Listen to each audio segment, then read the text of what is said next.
another episode. I always think now, since we're recording it with video, do I look at the camera or do I look at you? I still haven't figured that out. I didn't think about it at all the first time. And then once you said that, and I was like, wait, I don't know. Because I don't think I look at the camera. Camera's over here. It's focusing on our guest. It's ready for me. Yeah. It's perfect. Yeah, I don't know. Just go with it. Yeah, so it's a perfect setup. But so today we have on one of our very good friends. He's in the PFL finals.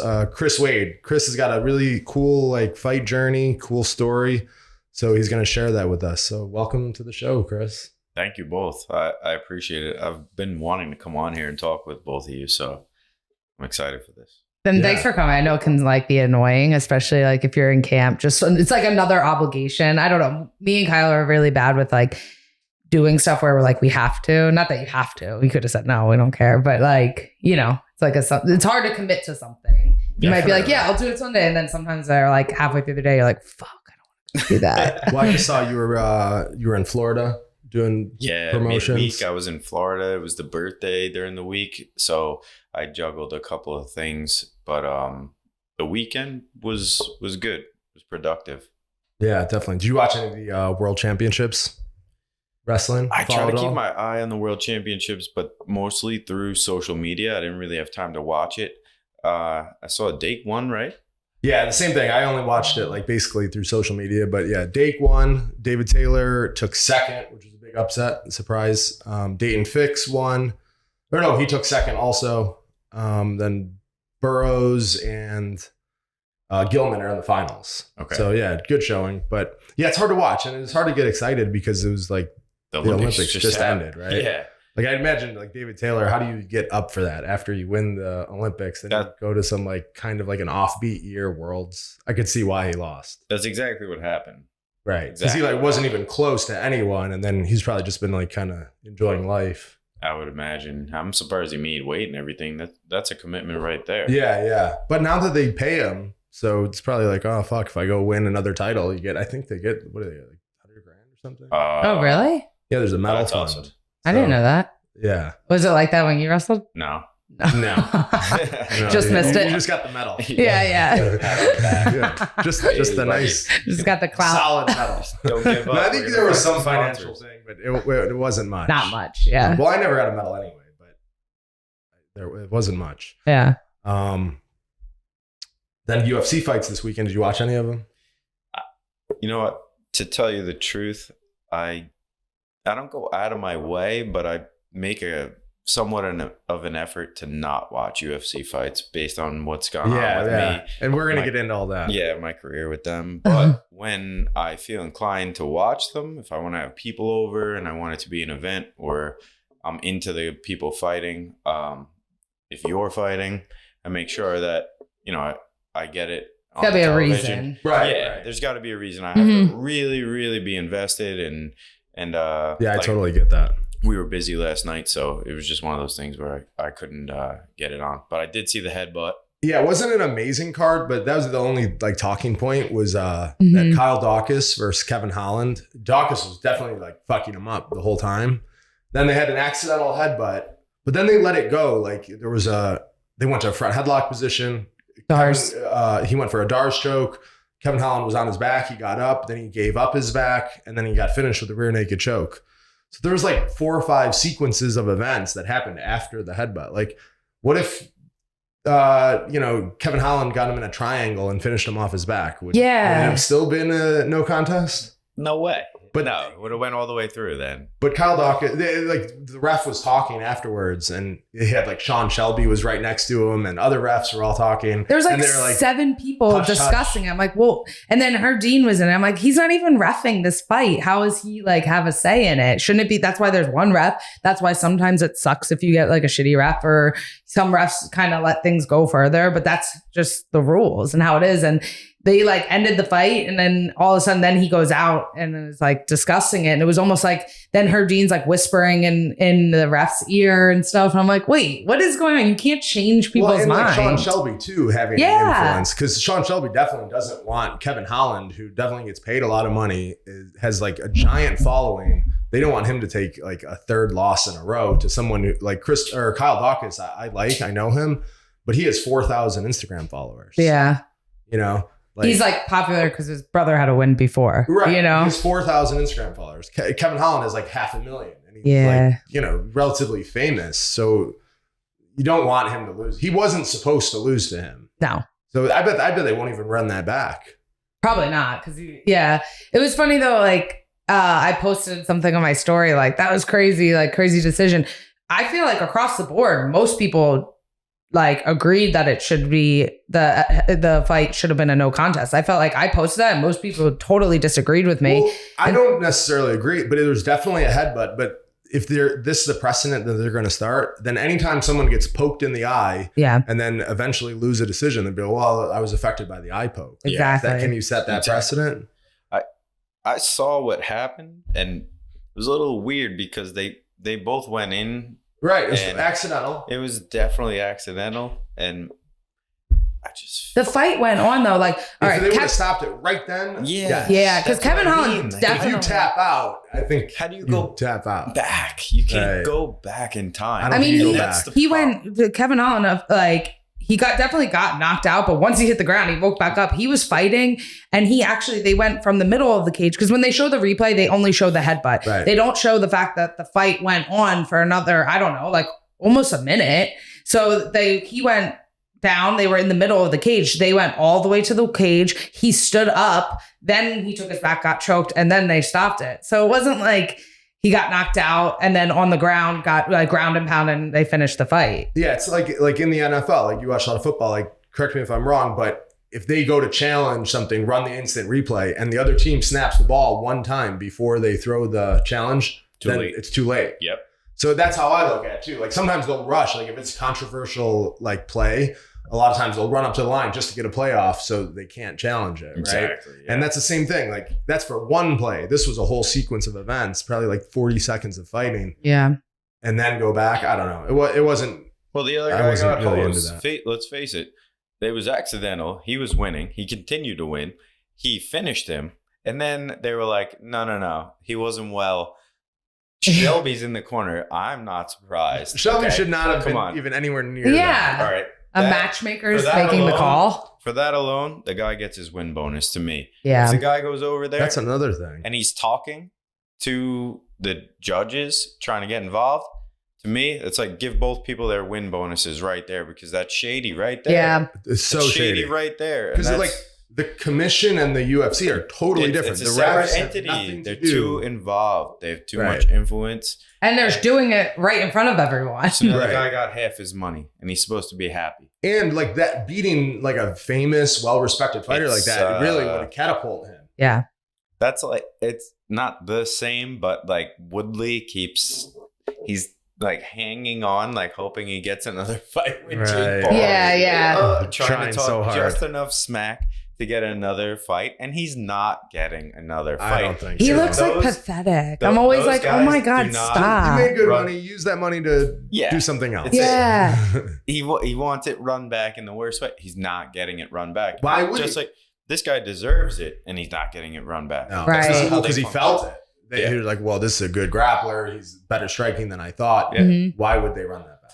Wow, what a the only thing is Kevin Holland's pretty crazy. He might just be like, oh, all right, let's do it again. His brand, right? Yeah, he doesn't really care, but I don't think the UFC will do it. That's the only chance it happens. Yeah. If he's like, nah, we're doing it. It's the right which he might. He's a little crazy. It's possible. He's definitely a personality and he's fun to watch, but I don't think he's scared of anybody. No, he's definitely not. Yeah. But he needs the right matchup. Yeah. And that guy's not the right matchup. He's a legit like. Don't you hate that? He needs the right matchup. Yeah. He's not the best fighter. Yeah. And or like top 10. Yeah. Or top 10. Yeah. No. He just says a lot of shit. He's just entertaining for people I'm a fan, actually. But yeah, if you need the right matchup, then it's like, where do you really fit in? But when you see them start to for guys like, no, we're gonna get around. But I think we know that, but the common fans don't understand that. Especially that, and that's the thing. Now that there's so many fights, like he's headlined, I think, more than one fight, and he's only been in the UFC for 1 year. But, you know, so people that are just kind of tuning in don't know the whole, like everything about, that aren't like diehard, you know, fact fans like us and stuff.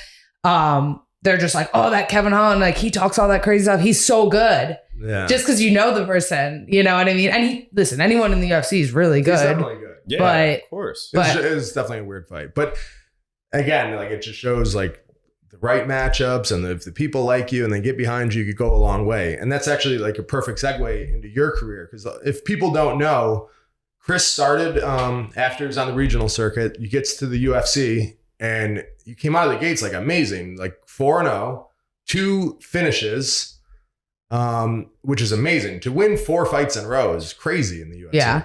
With 2 finishes. So you'd think like there's so much momentum behind you, and like you're good looking and you're like entertaining, and you know, there's so many like he's so promotable.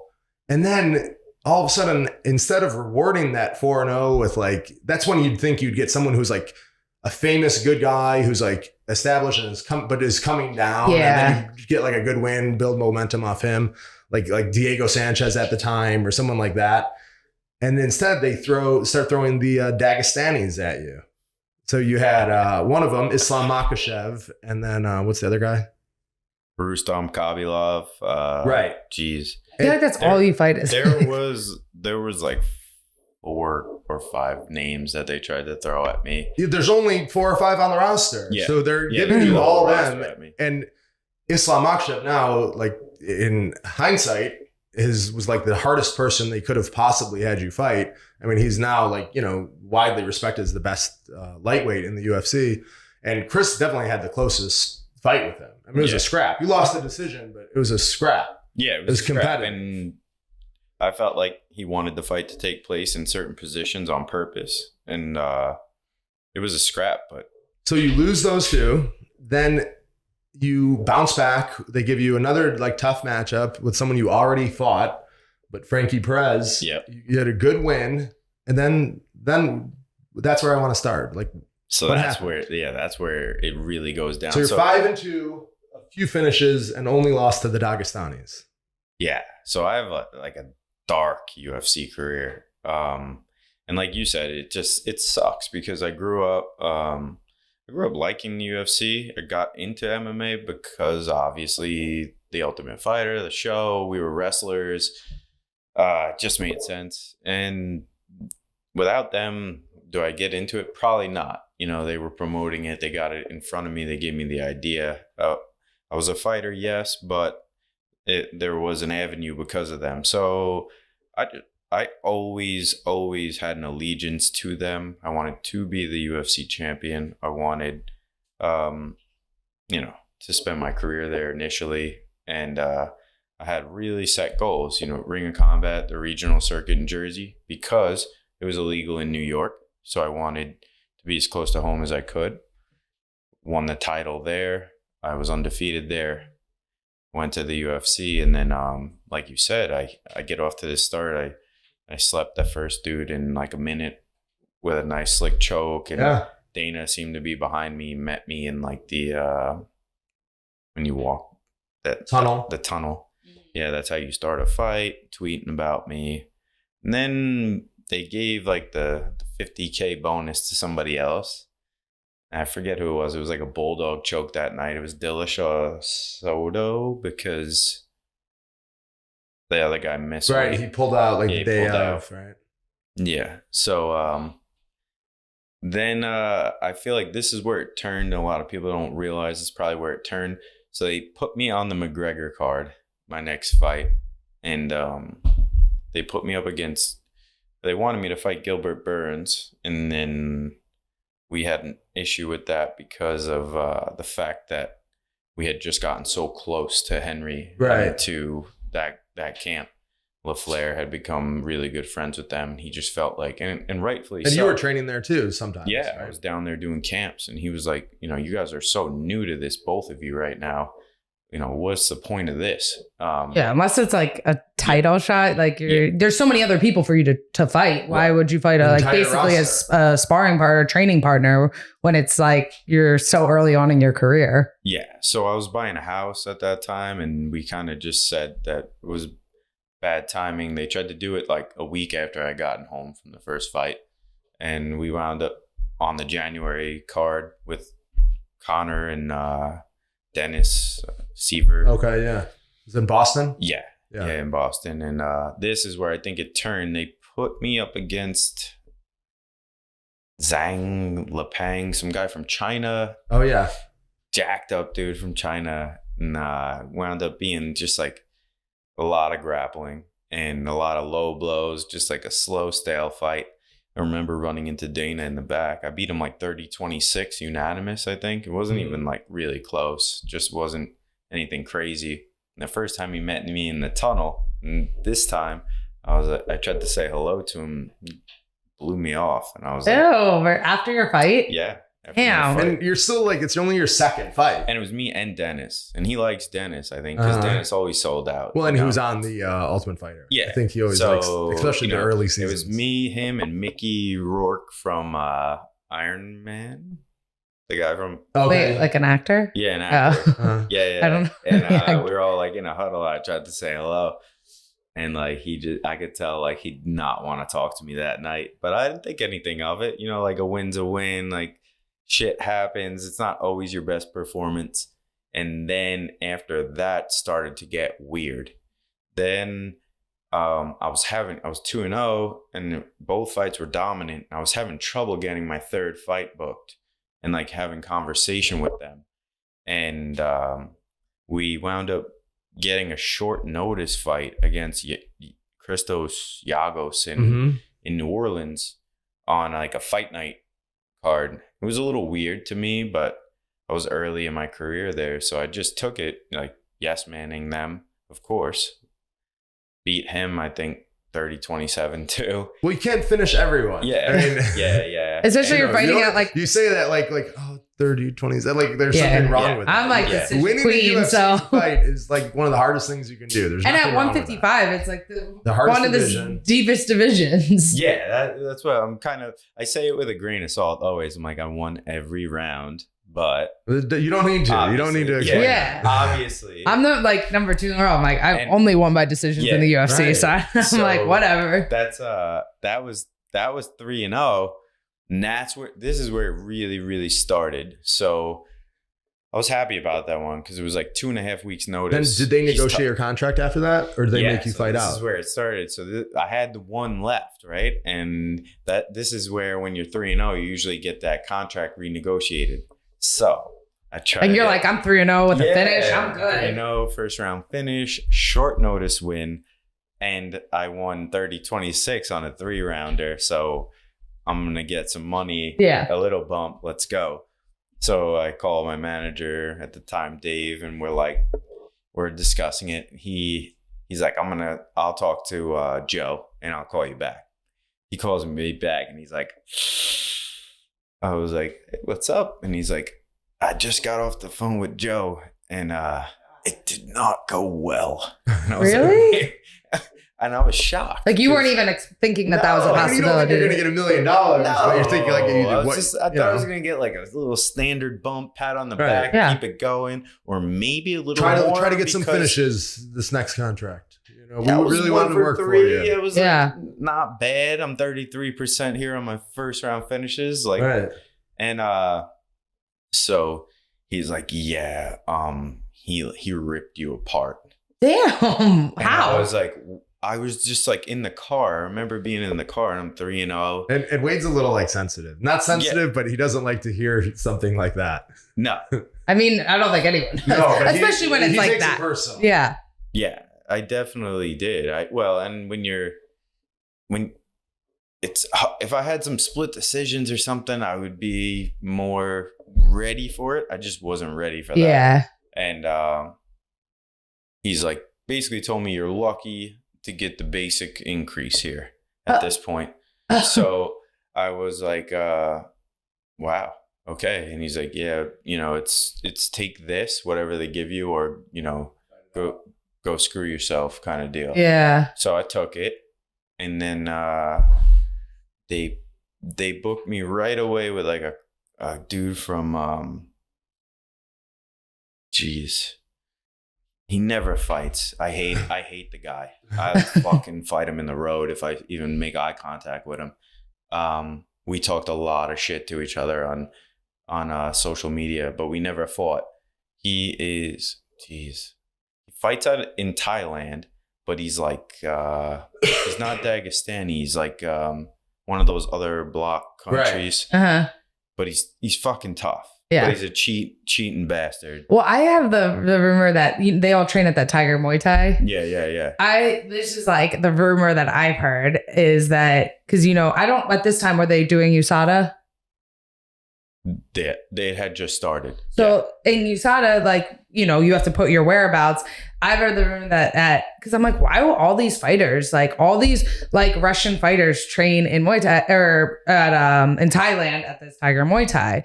And then I'm like thinking about it. I'm like, do they get drug tested there? Like, does USADA in Thailand go to there? And they're like, so what happens is like the guy that tested us here on Long Island is like from around here. If you live in Pennsylvania, it's someone from that works for it that's from there. They're not from the UFC or from they just. So I'm like, so you're telling me like some random person in Thailand is like going where is going there? I feel like I'm like, couldn't they just like pay them to like pass the test? You know what I mean? Like, I feel like in there it could be a little bit more corrupt, Of course. And I'm like, why is like you always see like Peter Yan and like a bunch of other like Russian guys that are training there, and I'm like, they're training with the same people that they train with at their hometown, so they just go there. Yeah. So I'm like, what's the point of showed up there once? Ever. Yeah. Oh yeah, that's what I'm saying. Yeah. So I'm always and like, buy 'em lunch. yeah. So I'm always like, they're Can you trained imagine there. a Russian guy coming and be like, I want all your urine, like, Yeah. and then being like, dude, if you want to leave here,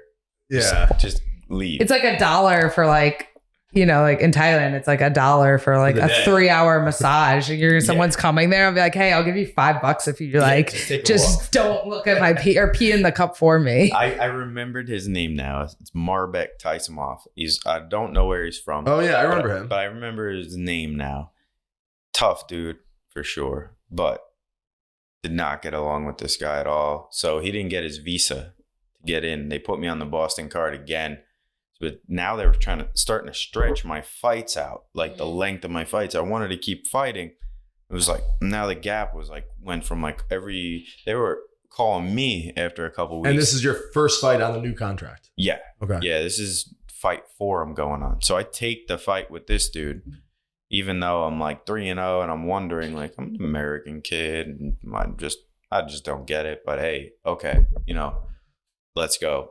So he doesn't get his visa. I get some like tough guy, Ultimate Fighter member as a fill-in, and choke him out in the first round, go 4-0.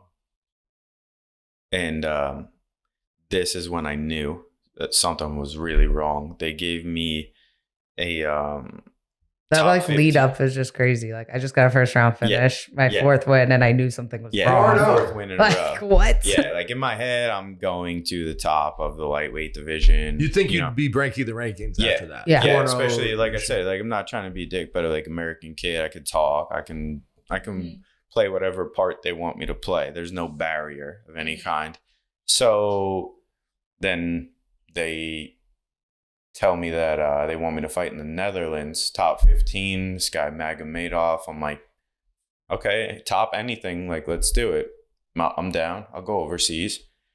And then we went to the gym one day, like a week or 10 days into the camp, and Greg, this was never happened, still has never happened. And Greg pulls up, and I'm waiting to come in, and he's like, hey, I gotta talk to you. Your manager called me. I was like, what? My manager calls me. What do you mean my manager called you? He's like, yeah, your fight's off with your opponent, and you got another opponent. And I was like, what? I have another opponent. They just swapped them out. Swapped No them decision, out with no a discussion. Dagestani Russian for another Dagestani Russian that wasn't ranked. They're all the same. with no discussion at all. So not ranked, but probably equally as good. Yeah. Khabibov. Yeah. Very, very, very tough. They were both, but Magomedov was more of a striker. I liked the matchup. And Khabibov, much more of like a thrower, a wrestler, a grappler, a gritty guy. Didn't love it as much, especially top 15. Now we're going to start getting into UFC politics. Yeah. I'm an American kid, 4-0, 2 first round finishes. I want a top 15 fight, and I'm not taking the fight against this guy. I call my manager. We ask if we can have like an hour to study the guy or watch tape and see what we think. And they're like, an hour. Yeah, something. Anytime. Literally, we ask for anything. Can we watch something before we agree? No, you can't. They're not giving you an option. Jeez. Okay, so, well. That's insane. I was like, I don't want to fight on this card. I want to fight in America. There's a card in Florida a week later. I want to fight on that card. I'm an American. And they're like, he goes, they're going to cut you.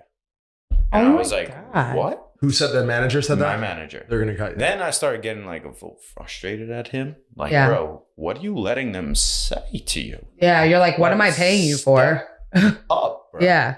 Step up. I'm 4-0 with 2 first-round finishes. And we got bullied into the fight. And I almost knocked him out with that like jumping I remember. scissor head kick that Van Zandt hit on It someone. just sounds so funny. That jumping, that's such like a weight move. And I lost. I felt like shit. I had a lot of stuff going on in my personal life. I'm making excuses a little bit, but I can fucking beat that guy. I know I can.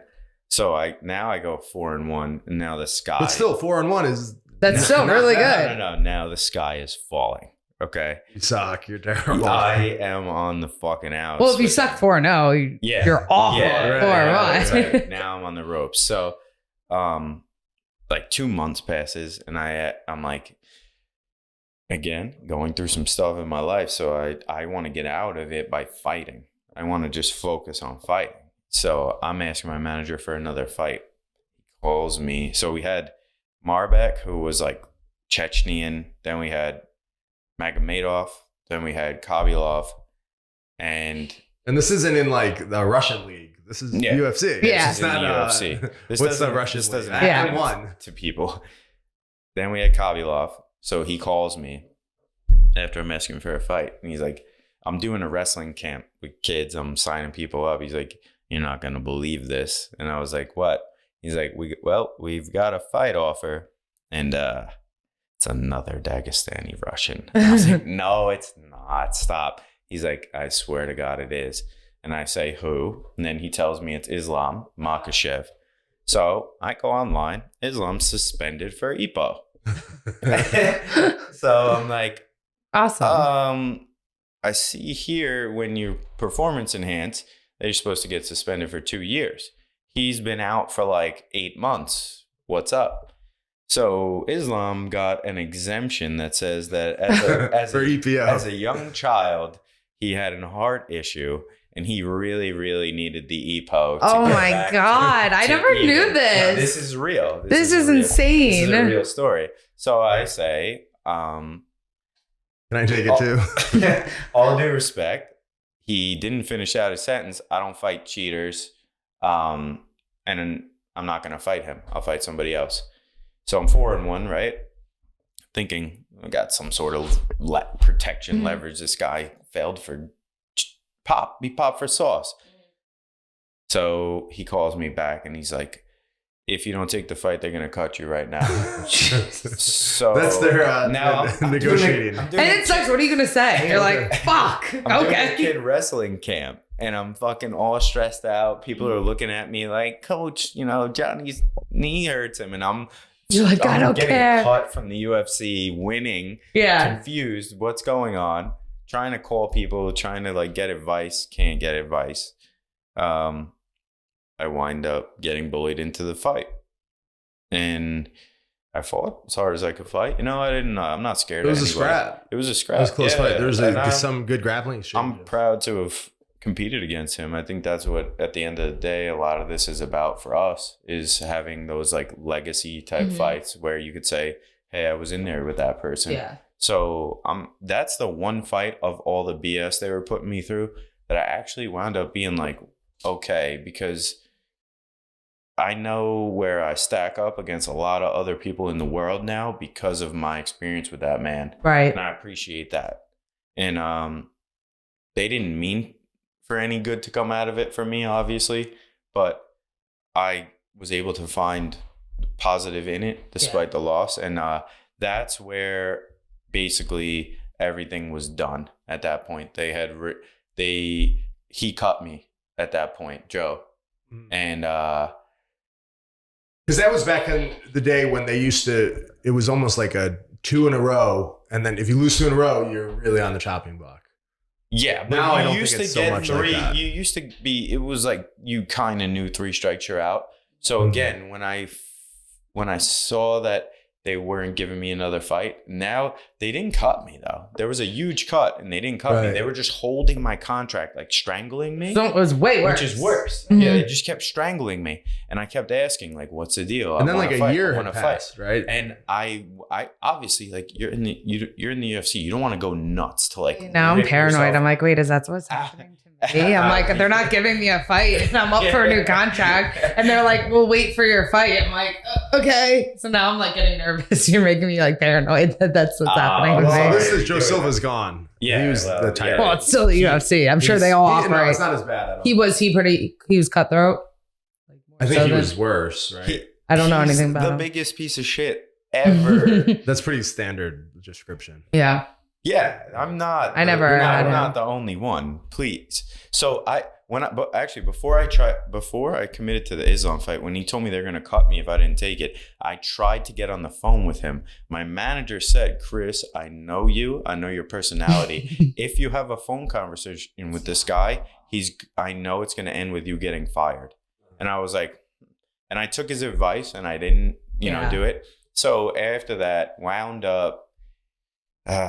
We parted ways. I love them, good dudes, but we just wound up parting ways because I felt like With the manager. I wasn't being stood up for enough. I Well, at that point, you could just I- do it yourself and I- save I save asked to percentage. see what was being said, and when I read what was being said on my behalf, I was kind of like, this can't happen. It wasn't I can't- enough. I can't pay for that.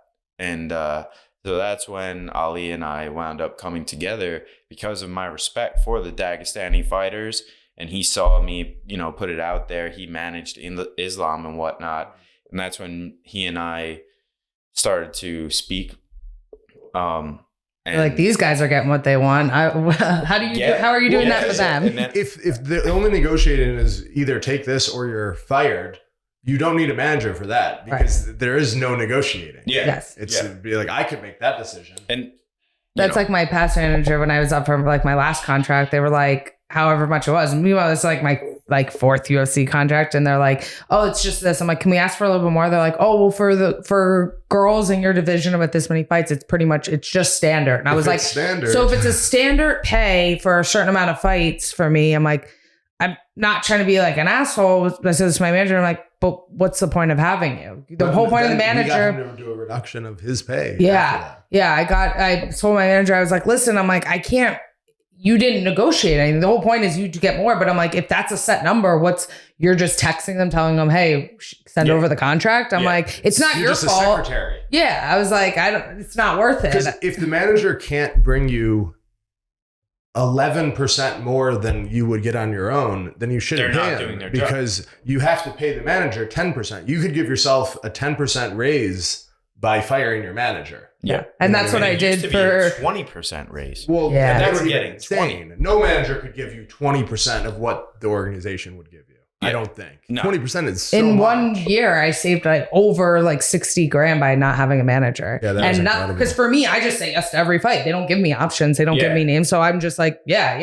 And I'm like, so I went I fought like 5 times in a year and like fought really often. I was like, every paycheck, because when you fucking write that paycheck out for the manager, you're like, oh, why am I giving you like similar pay to what I'm giving my coaches who are there all the time for me? I'm like, I don't even like see you. I just text you like, hey, they called this fight. So then I was just texting Mick Maynard, who's my matchmaker. I just text him. Like every time there's a fight, I text him. I'm like, I want to fight her. And he's like, haha. I'm like, okay, no, I'm serious. Like I'll just text him all the time. that was I'm like, amazing. I'm like, oh, this is amazing. But I mean, I think some people it's different. Like for me, for the girls, there's not as many girls when you're like, so I just say yes. But for guys, when it's like such a deep division, I think you kind of need that manager to help give you the right matchups. So then you start working with Ali, and he was able to get you one more fight. Yeah, he was able to basically like flex his muscle in the UFC, and he realized, that I'm a good dude. I have a family. I had a house, I had bills, and they were strangling me. And I had one fight left on the deal, and they hadn't cut me. and he was able to get Sean, once Joe had retired, to give me the last fight on my contract that they still had. But you knew that was going to be it. That was like 11 months after the prior fight. I fought Islam in like August or September, and then in July, that's Coliseum. Fight. Yeah. I fought him in August the year before, right. And then I fought July the following year at Nassau Coliseum. And Frankie and I obviously we have our past, and I have respect for him too. He's a tough dude, and again, just winning is not enough to this promotion, especially in my division. The amount of people that are out there, I won sort of convincingly, and I made a call out after. I was pretty confident my career was moving on with the UFC. I thought Joe was gone. I thought there was a light, because I really thought he was mostly the problem. And then I started to get that game of, they're gonna redo your next contract once they have an opponent for you, and which is what they do typically. Yeah, and I was like, I didn't think anything of it. That was like July, and then we went through August like that, and then we went into September like that, and then towards the end of September, around my birthday, like the exact same months for me right now. I'm like, my heart's like dropping to this whole episode. I'm sorry. No, it's good. I guess. I just started to be like, yo, I need to fight again, though. Like, I won. I'm ready. Like, let's go. Let's get back on a win streak. And just was not happening. Then I started getting weird stuff. Like, I got a short notice Felder thing, and he wound up fighting some guy from like Nova Scotia instead. I said yes to it. Oh, I remember that. Yeah. I said yes to it. They never called me back. Then I'm pretty sure they tried to make me fight Gregor. Yeah, I'm serious. I think I remember that too. And they had me so desperate that I said yes to it. Yeah, you're like, well, I need to. There's nothing I can do. Yeah. Well, because that would give you a new contract, right? Yeah. And then nothing ever happened. And after that, I called Ali, and we were still going. And I was like, dude, you don't understand. Like, I live on Long Island. I need to make a living. This isn't, this one fight a year junk at the rate that this place pays is not cutting it. Like, I can't sustain this. Yeah. And he was like, you belong here. Let's wait. We're going to get something short notice. We're going to make it happen, and we're going to make the best of the opportunity. And I was like, no, we need to look for other opportunities. I'm being strangled over here.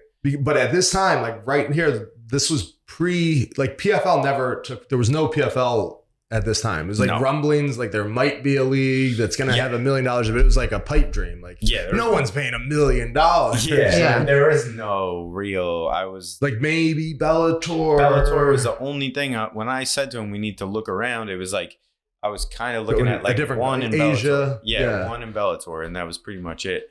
And then that's when he called me, and he was like, Ray Sefo wants to talk to you. They're forming this league, and they want you to be, part of the inaugural season, and they're willing to match your UFC contract. And that's when I was like, huh, what?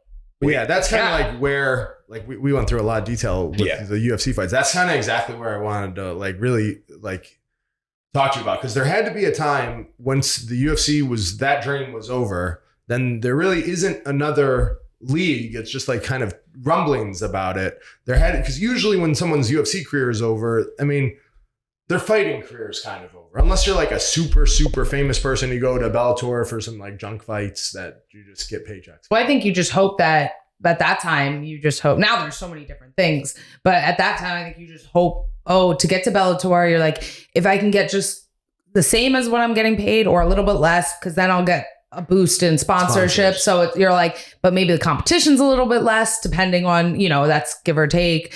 So you're like, all right, well then I can just keep fighting. Did you have any thoughts like, all right, now I got to just get a real job. This sucks. I want to fight, but I'm not going to be able to. Did you struggle with that? Yeah, I have struggled half of my fight career, unfortunately, with that. And not because it's what I want to do, just because of like the situations financially that I've been put in for living up here and things not going the way that you saw that they may go with the organization. So at that time, it was like shit or get off the pot right around that time with the bills I had for the house and whatnot. If I did not secure that contract with the PFL, I don't think I would have been able to sustain like a year of training, trying to find something at Bellator. It was like, and even then, aren't you kind of scared because you're like, okay, they're telling me about this PFL, but I've never seen it. So how do I know it's going to go through? I didn't believe that would ever happen. Yeah. I was like hearing like the rumblings too, but then they were saying like, yeah, like people were making comments to me like, hopefully your check cashes and stuff like that. I still think I'm like every season, I'm like, this is probably going to be the last season. And it's been going on for a while now. Yeah. It just seems like too good to be true. It's just crazy because I know that during that time, like there must have been an opportunity or situation where you're probably like, oh, I'm going to just get this job that pays, $60 grand a year and to cover my bills. Cause I know like your family situation is kind of similar to mine where like your parents are all about just conventional, like safety, right? Like get a job, pay her. Like my parents were like, there's no thought of like following your dreams. No. But yours was kind of like, you had to like dreams are for high school. Dreams are for high school. But this time you had a kid, a house, you're out of the UFC, your fighting career's over. Yeah. But then how did you believe that you just believed the PFL would happen? Or just hoped. And I mean, that was a gamble. So we got to like February of that year. It was like 2018 February. And that was like, I was in Disney. I took my daughter to Disney. And that's where I got the phone call from Ali about PFL, where it was like official that they were doing a season. And I couldn't believe it. It came out of like left field. He was like, I got this opportunity for you. And you get to fight all the time. He explained to me that like I had fought in the World Series of Fighting. So I knew like of them that it was kind of like a breakdown. Oh, that's right. It was a breakdown and a rebuild of that situation and a reformatting. And anyone who knows me knows how much I think we need a union. And I think that we need benefits and we need a pension and we need to be paid better than 18% of the gross that comes out of the events and what the fans, give to the sport. But with that being said, like he explained everything to me about the $1 million prize at the end and that they were going to start by matching my UFC contract. And I hated them so much that I was on board immediately. I felt like it was destiny for me because I was talking out against the Reebok deal. I was talking out against not having benefits. And I think that's part of the reason of why they wanted me to fight so many of those Russian guys. So the PFL coming. Because you were talking about like your opinions on that stuff when you were in the UFC. Yeah. So do you think like now you're like, oh, that's why they don't like me? Put a target on his back. Yeah, put a target on my back. Yeah, I needed. Do you like ever regret like doing that? Or I do, but I'll tell you the truth. Like, and I don't know. I'll be honest with them too. Like Ryan and Dennis and I used to sit there, and they were both in the UFC at the same time. They never spoke a word out against publicly that they didn't like it because they didn't want to go into a bad place. And I don't think that they made it that much further for not having spoken out than I did. They maybe didn't get as bad a matchup, but they threw the ringer at Dennis. Dennis won like 5-6 fights in a row. He sold his soul for them. And they never really gave him like the money or the opportunity that he deserved either, in my opinion. Yeah, I agree. So, I feel like it was damned if you did, damned if you didn't. But it's just so crazy though that like having that faith that something good would come out of it. And now you've done 3 seasons with the PFL. I think that they really seem to like you. They market you. You've made lots of money. And I mean, it would have been 4 seasons, but we lost the season because of COVID. Yeah. And now you're in the finals fighting for $1 million. How surreal. That's got to feel like so surreal. It doesn't even feel like close to a reality sometimes when we talk about like the money that's at stake and along with the title. It seems like Yeah, like you're lying to people. It's crazy. Because you're getting paid too for you're like getting paid along the way. and that's the first season. I didn't really understand all of that. I didn't know if it was it was broken down. And I'm like, oh, so you're getting paid throughout. Like, so you're guaranteed. You're getting paid for every fight. You're guaranteed fights because it's a tournament style, and like so you're guaranteed this short amount and the short amount, which it does kind of suck because you don't really get any break. You have to like keep fighting, but everyone else in your I think you benefit from that. Yeah. Fighting often because it's kind of like coming from a wrestling background, like tournament is your whole life. Yeah, tournament is life when you're a wrestler. You definitely have the edge. I believe that. And I believe like truly, I know some people will scoff at this, but this type of format is the future of this sport. We're so young in this sport. Look at every other sport that's successful. It has a regular season. It has a playoff. The championship is on the line every year. You do not get an individual who can hold and hoard a championship and hide behind injury, hide behind not liking an opponent, hide behind life taking over. It's up for grabs every season. It's the Olympics. Like, the only thing that like I question about that is it's almost like impossible to build like a superstar like Conor McGregor in something like that. Like, right. Someone like that can't exist. Not that Conor McGregor was incredible, but he definitely, had favorable matchups along, at times. But how do you make a superstar when every match is like an elimination tournament? I don't think you really can. You have to, the viewership can't come from superstars. It has to come from like a pure love of MMA. Yeah, right? That's true. You have a point in that you can't continue to like try to guarantee yourself these highlight reels to beef the person up by helping them. But sustainability at the top. To an extent because they're picking regular season matchups and there's 2 each time. There's only really 1 or 2 fights they don't get to control. They can still give. I mean, look at Lance had to fight Bubba first round. He didn't have to, but they wanted that matchup. So I think they can, to an extent, try to beef and build somebody, but that's the beauty of it is at the end, the chips come down and Conor would have to make his way through that tournament. Yeah. And that's like the cool part of it.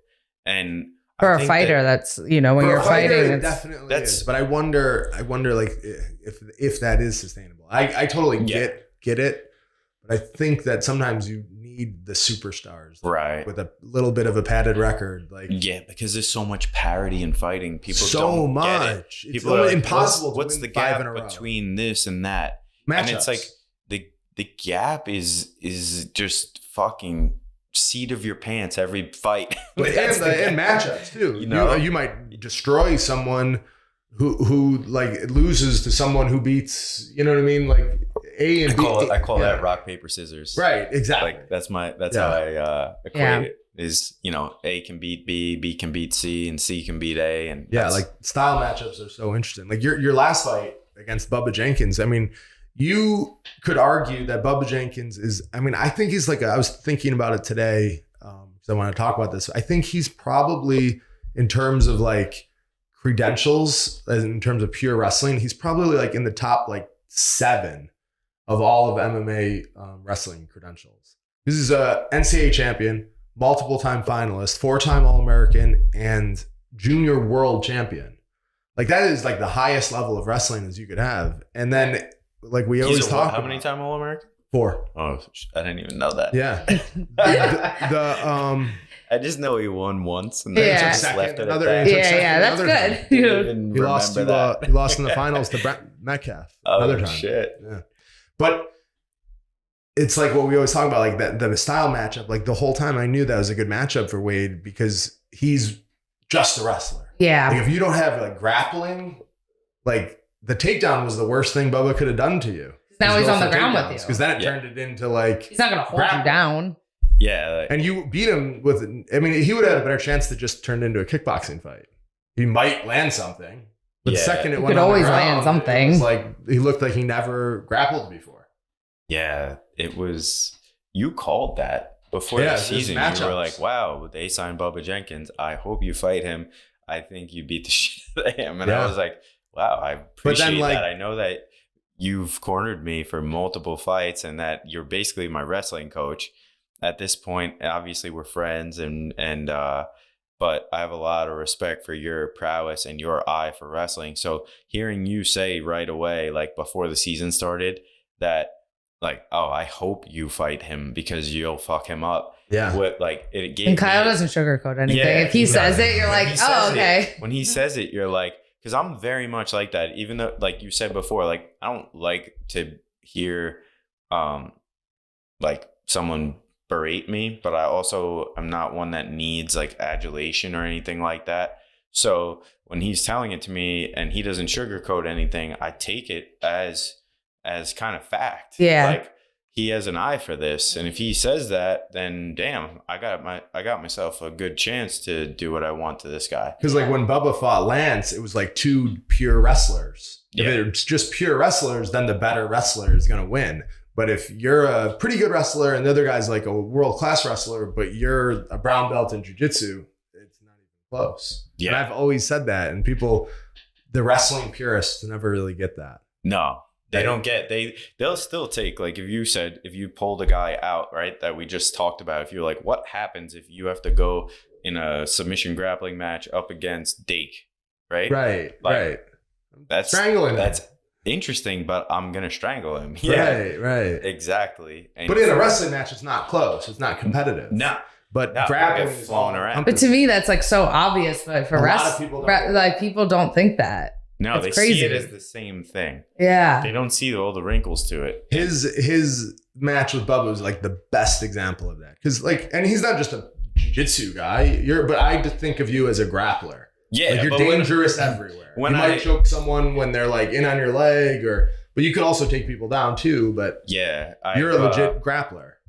I think I made it a point, like I told myself, like if we are gonna grapple, it's gonna be because he wants to, Right. not because like I'm looking to force that. So I just kickboxed with him until he wanted to shoot on me, and he did, and I wasn't scared to be shot in on him because, like you said, that's just the beginning of grappling. Yeah.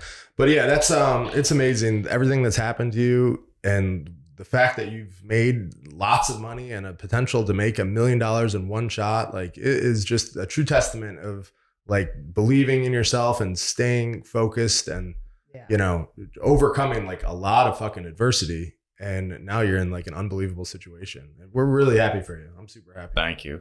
This for this season, it was funny because you dropped not funny, but they told you, oh, we're resigning you, but you have to do 145, and you never fought at 145 before. You were always 55. Yeah.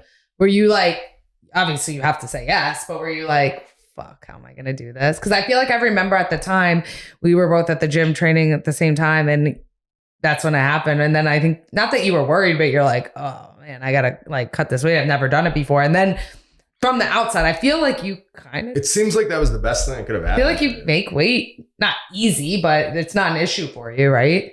Yeah, no, like I think it was part of this what I'm feeling is like a destiny for me, this meant to be situation. Ryan said it right away as soon as I told him. I asked a few people that were like really close to me what they thought about it, and he had always talked to me about possibly going to 45, and I just had this mentality that I couldn't make it, and that was like, it was in my head. The UFC asked me about making 45 after my first fight when I submitted the guy. They wanted me to see if I could go 45, and I said no way. So it's been around for a long time. I just never thought it was something I could do.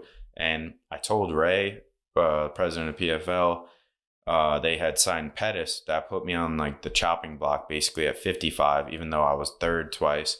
And I told him, he's like, the only place I have a spot for you is at 45. I said, all right, I'll call you back. I'll call you right back. And I made like 1 or 2 phone calls, and I called him back and I was like, we're doing it. And he was shocked. Like I hadn't even talked to Ali yet. I just decided like, this is going to be a blessing in disguise. This is going to be exactly what I needed to like reinvigorate my career. My mentality's good right now. My back's up against the wall. I know that I can fight with anyone, and it's like time to just go out and prove it. Yeah. Yeah. Another thing, because we talk about like relationships a lot. on the podcast, and a few of the fights you described earlier, you're like, oh, my life was in turmoil, this and that. But it seems like now, like you and like your new relationship with Stevie, it seems like you guys are super supportive of you. And like that has that helped your fighting, you think, being in like a good relationship? Yeah, well, it hasn't come out yet, like publicly, but the only reason that I'm really still even fighting is because of her. Like oh my God, I was like, is she pregnant? And you're like, it hasn't come out yet. I'm like, is she pregnant? And then I was like, no, I saw her drinking the other night. So all that went through, I'm like such a girl. All that went through my mind in like 2 seconds. We had a couple conversations early on in our relationship where I basically it was during COVID. PFL wasn't going. I didn't know what was going to happen next. Oh, that was another whole setback. Yeah, that was a crazy setback. And I basically, like you said, our families come from a place where my brothers are all linemen. My dad works for the electric company. They all make a really good living. They make six figures a year. They work hard and they do well for themselves. So that's always like being whispered in the back of my ear. Of course. Go do this. Of Just course. go with them and get us something. The sure steady. thing. The sure thing is the ultimate for that type of. I started to basically like feed that out to her, because she knows me and met me as the fighter, and so she's like, wait, that's not who you are though. So I'm like feeding it out that maybe I'm done. Maybe I'm gonna just stop doing this. And she basically like looked me right in the eye and was like, "You're not quitting." And I was like, "What?" I was taken aback. Like, I don't even know this girl like that yet. Like, what'd you just say to me? And she was like, "You're not quitting. Like, I've watched you all summer, like the shape you're in, the motivation you're in, hitting pads. Like, you can't quit this. Like, what do you mean? Like, you're done? You're not done." And I like sat on that and I was like, damn, like she's right. I'm not done. And it's like stuff you already know. You already know that, but sometimes like if you get the pressure, especially if you're close with your family, you kind of getting pressure from them and just the time off. But then it's like stuff. It's like when you find someone that you're really close with, and it's just sometimes they don't tell you stuff that you don't already know. They just tell you. It's almost like they're thinking out loud for you, and just hearing that out loud is definitely helpful. But we always talk about this, like. Even though your family might want you to be done, but then like what really matters is like your relationship that you create your family on your own, like you and like Stevie, like that trumps what your mom and dad think. Like, you figure it out with her. Like same with us. Like you respect your parents and everything, but ultimately like that relationship like trumps it. And then if you guys like believing in each other and like you could just tell, like I could just tell in your like your social medias that it's just a good environment for you. Yeah, she's been amazing in so many regards. Like when I go home in a little bit, she's already cooked. Like I think she sent me a picture, like healthy meal where like we're already on the weight cut. Yeah, down. She's like 45. Down. She's doing it with you. Down. Yeah, like a team. Yeah, we're a team, and we just feed off of one another. She knows that if she supports me, big and good things are gonna happen, and vice versa. So it's the best spot. I tell everyone this. It truly is. I've battled some things in the UFC with personal issues and with anxiety performing. If your outside life is not right, it's almost impossible to perform at your best. Yeah. Right.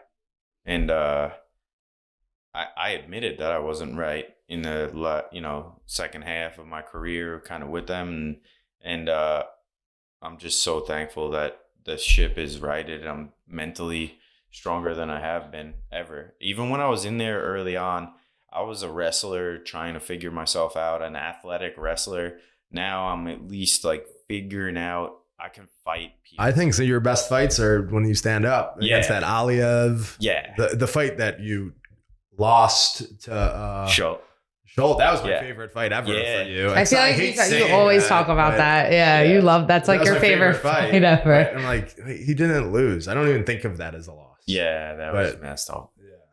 But it just seems like for you, like everything, obviously as your career goes on, you mature because you just get older, you mature, you figure yourself out as a fighter, your life outside. And it just seems like everything for you is kind of like falling into place. And it's like, you couldn't ask for a better time for it to fall into place. Yeah, I feel that like I've never been super spiritual, and again, like her coming into my life and she's kind of softened me to that, to let those good vibes in and that good mentality in, and I've embraced that. And I genuinely have this feeling that I'm destined for this, and like he can't take this from me. You could see it. You could see it when you fight now.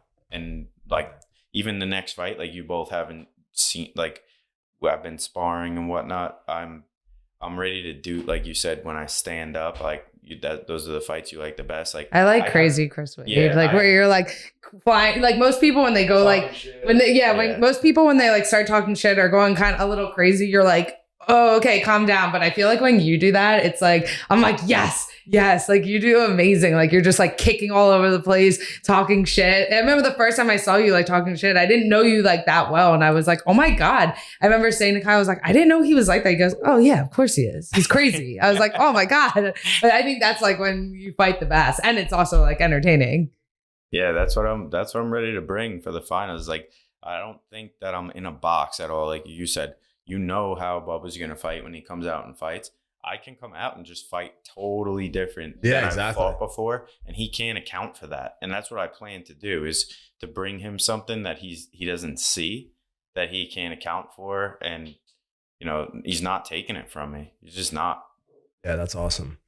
So really good stuff. But we always have a couple fan questions we pick. Yeah, a couple quick ones we have. I'll read them all. Okay. They're always all random. The first one, is it possible for friends to be friends with benefit without it impacting friendship? That's the start. I will. So yeah, I think it's definitely possible, but I think it's extremely rare because like both people have to be on the same page with that. And like, I think friends with benefits like is definitely a different type of relationship and thinking. So the odds that both people are on that wavelength is super rare, I think. So I think it is possible, but not most of the time. Yeah.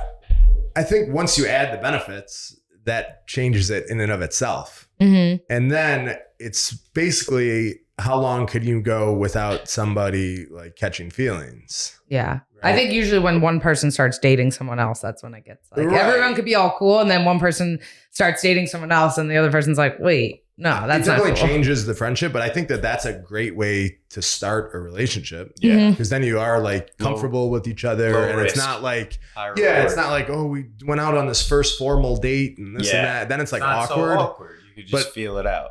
Starting with friends and benefit, I think is the best way to like start a relationship. Essentially, that's what like, not most, but like a lot of relationships, that's how they start. Yeah. Right. I think it's like a double-edged sword. So I think it's possible, but not sustainable. It's not like you said. At some point, something's got to give. It's a waiting game. Somebody feels more, and then the other person's still in that same spot, and it's not enough anymore. And then there's like there's a hurt there, a gap, and then the other situation is like, you don't want to take a situation where you have a friendship with someone, and then you tried to take extra steps, and now you just ruined. Yeah. What you had with someone that was a perfectly good friendship. And anytime the benefits are involved, like jealousy is going to slip in, like, you know, and jealousy ruins anything. It could ruin like a really good relationship. Yeah. Let alone one that doesn't really have a foundation because you're just friends. So like, why are you jealous? We're friends. Yeah. But of course, anything's possible, but it's not really possible. Yeah. For a short amount of time. It's a good way to start a relationship though. It also does not happen in like, that's like a mid-20 and under question. Well, because you can't be friends with someone who it's like, you can't necessarily be friends. Born? Yeah. Right. It's tough to be friends with someone who you're like, you would like find like sexually attractive. If you were like best friends with some like good looking guy and you're like, oh, we're going out to lunch. Yeah. Like, that's what I mean. Like that shit. But if they're ugly, it's fine. When you're under, you know, you're still in college, like, oh, he's just my friend. When you get older, you're like, get the fuck out of here. Both and the standard, no matter what, is always, the guy is always trying to fuck you. Exactly. It's not just your friend, no matter what. That's not your friend. That's not your friend. I think she'll probably tell you, we had a situation like that. I don't even know who the person, I forget what his name was, but I remember a couple of times like him being pissed off that we were hanging out.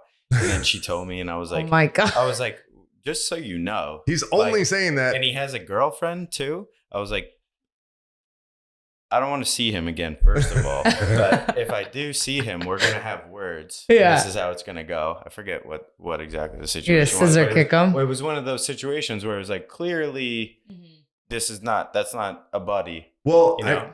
I won't even say who this was because it's like kind of we know him still. But I remember when we first started dating, someone at Henzo's was like, "Oh, how, is Kyle good to you? He's kind of and he like kind of talked. Oh my like, God. shit, Yeah. like, he was like, yeah, like, He's like- this is like very early on, like, early. you know, first month. And he's like, is he good to you? I'm like, yeah, I mean, or just start dating. I just want to make sure because He said something along the lines like, he has a reputation. I've heard some things. yeah, and I'm like, yeah. you definitely don't know him. You guys like live in different states. Like, Yo, isn't it the worst? I'll tell you who it was afterwards. yeah, no, we'll talk about it as after, but he definitely, like when I remember like he said, that's his way of saying I like you. So if you're not happy with him, We're just talking I'm shit. a good guy. That like that She's white so knight game. good. Yeah. That white knight. Like I just hope. but that it was he's so funny treating because you it's not good. even like you guys knew, like he didn't. I mean, I knew him. of each other. You guys weren't never hung out. No, he needed to never be hung out. We're strangled. friends. Had no like similar friends. Whatever. He was just that was the thirsty little attempt. Ew. Yeah. Okay, number 2. What's the worst household chore? I feel like you guys. This is a stupid question for guys. I feel like you don't do anything.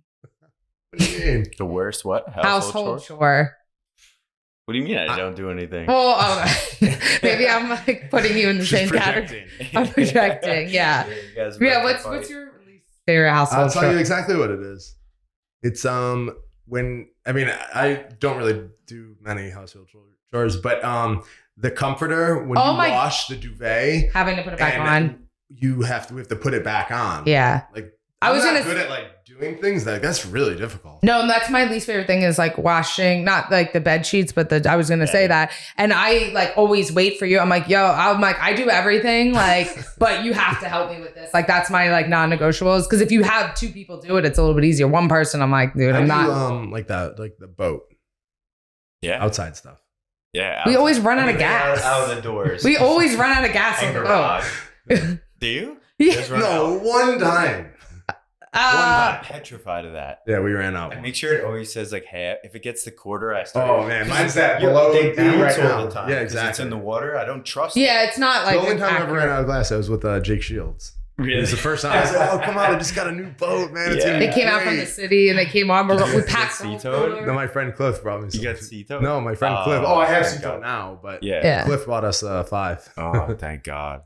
Yeah, I think. Well, for me, it's a little different because like I spent time at my house years, like basically as like the bachelor. So Yeah. I do every chore like automatically. Yeah. And Stevie and I live together essentially now. You know, like we are. So now you're like, wow, I have help. This is amazing. Yeah. So now for me, it becomes this situation where like, yeah, like wow, this is amazing. I have like a team in this. 'Cause Yeah. I've been doing Everything all on the- yourself. the It's little nice. stuff. Yeah, it's amazing. So I do inside stuff, and I kind of got rid of some of the outside stuff. I found the guy like cutting the lawn across the street, and I was like, "Wait, you only charge how much?" Yeah, there's a I'm not- lot of Oh, things. I don't even own a lawnmower. Yeah, like I I'm don't not have spending any. 3 hours cutting the lawn and weed whacking anymore for $30. Come on by. No, Like, Yeah. are you Yeah. kidding me? Yeah, of course. That's Yeah. over with. So we just tackle inside together, like laundry. I think laundry sucks the worst in Yeah. general because it just doesn't fucking end. Oh no, it's nonstop. It never Especially ends. with workout clothes. So you're going through like Yeah. 3 outfits a day. I'm training twice a day. Yeah. It sucks. I saw a meme the other day and it was like, happiness in your mid 30s is discovering the next load of laundry is just towels that need to be folded instead Yeah. of 50 individual clothing Yeah, items. yeah. Last one, quick one. This is just for you. Post fight, like so, right after your fight, whether it's like that day or the next like 2 days, what's your favorite post fight food, and like what do you like to do like within like the day or 2 after your fights? Okay. Anything specific? Post fight, right away, I am not eating probably for, you know how this is. Like, I'm not interested in eating, maybe like some water. My head is really geared, to tell you the truth, about getting home, like seeing family, maybe having a beer with these guys, like celebrating after. So even I would say a beer before food. Yeah. And then activities once we get home, that it's going to be, I'm a family man now, so it's going to be seeing my daughter, making sure that I spend time with her, because I've probably been away from her before the fight for like that week. And then once I've spent time with her, I try to make sure that Stevie and I get some time alone together. As we get older, it's like I'm looking for you guys, or hey, let's go out on the boat, let's go spend some time at the beach and relax. That's my ideal situation. It used to be when I would win fights like Ring of Combat, I would go straight to Harrah's and get like a fucking cabana with like 12 people and blackout. Yeah. Come home with one shoe. Yeah. But you get older and now things are much more like, that's a different type of fun though. It's still fun. Yeah. Still fun, but just things have changed a little bit. After the next fight though, the activity will be what are you going to do with that money? What are you going to do with that money? When we win this money, you're probably going to get a phone call. We'll go do something fun. Yeah. We'll go somewhere. Yeah. Have a nice little party, celebrate privately. Yeah. We got to do it. Special because even like when you win, you know, like if you get like a lump sum of any like $20,000 cash, oh my, that's amazing all at once. Yeah. But $1 million really is like, you could make some moves. I feel like you need to like do it right. Like have someone like help you. I don't know. Not saying you flipping houses. Yeah, right. Yeah, we could do an Airbnb together. Yeah. That'd be a good idea. That's a perfect thing to do. Yeah. You know, you both don't realize it, but like she and I, we don't. I don't want to say like look up, but there's always that those memes that like you're the average of the 5 the people that you spend the most time with. I believe that more than anything else. We want to spend time with because we see like that what you do is it's not that it's the only way to do things, but I think that it's the smart and the right way to do things, and it's the way to like be as a couple. You're like a power couple. Yeah, that's the only way to be. And we think the same way of you guys, and that's why like it's so hard to like see each other much, but like just scheduling. But like you want people who are like, I got a boat too now, and I'm looking to buy houses, and like you only want to like hang out with people like that. Like when me and Ryan had our little issue this summer. One thing that like helped us, get over it right away was I was like, I can't hang out with these fucking losers. Like I'm used to hanging out with Ryan and we're talking about like $1 million deals and all this stuff. And I'm hanging out with fucking, people. Yeah. That, it's sick, but like I go see my, you want to be people who you admire. Or that you can just like talk to and relate, and you can be like, hey, this is what I'm thinking about doing. And someone's excited for you. Like sometimes when you have like old friends, you're like, they think you're bragging, or they're not like, not that they're not cut those people out. Not that they're not happy for you, but they can't relate. And it doesn't mean you can't like ever talk to them, but it sometimes it's just hard. You want to be with people that like build you up, just like we build each other up. You want to be with friends that get excited about stuff that you're doing and what things that you want to do to get better. If you find yourself like you're like, I don't want to tell him like I made $1 million that last fight because he'll feel bad. Like then that's not your friend. Yeah. Like you can't, there's someone who should be like so happy for you. Yeah. If something good happens, or you're like, I can't tell him what we paid for that. Yeah. I don't want him to feel bad. Yeah. Fuck those people. You guys transcend it because it's not just like I know people that have money that they're miserable, squirrel money away, and they just don't see things in the same light that you both see things, and wanting to work for yourself, wanting to be your own business, a couple that's in business and working for yourselves and working for your family's future, and to do as well as you can in that time that you have here.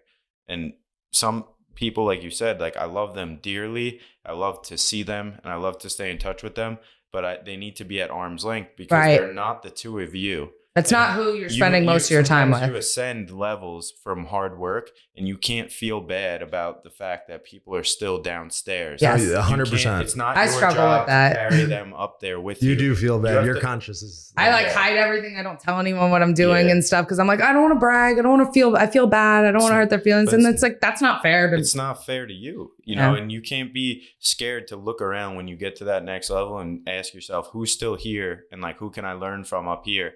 Because if you keep hanging out with the people from downstairs, you're never going up to that next level. I could tell you that. You're the average of the 5 people you're closest with. Yeah. It really is. I believe take that that. saying extremely seriously. Put it that way. 100%. You know? So you win that $1 million, and then that's good. That's good. Bumps our average. That bumps our average. That's good energy for us. So I'm like, all right, he's making moves in fighting. So hopefully, amazing. That all works out for everyone. But yeah, thanks so much for coming out, man. I've wanted you on for a while, just because I think your story is so amazing. Just because you just stayed on it and achieved like ultimate success, and I think that's just amazing. True testament of like type of person you are. Really, really appreciate it.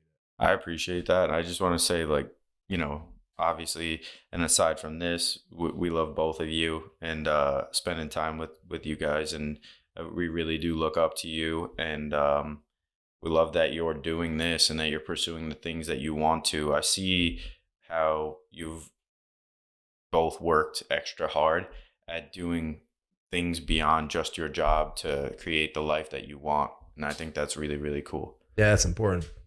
Thanks. Thanks, guys. Watch Waits fight.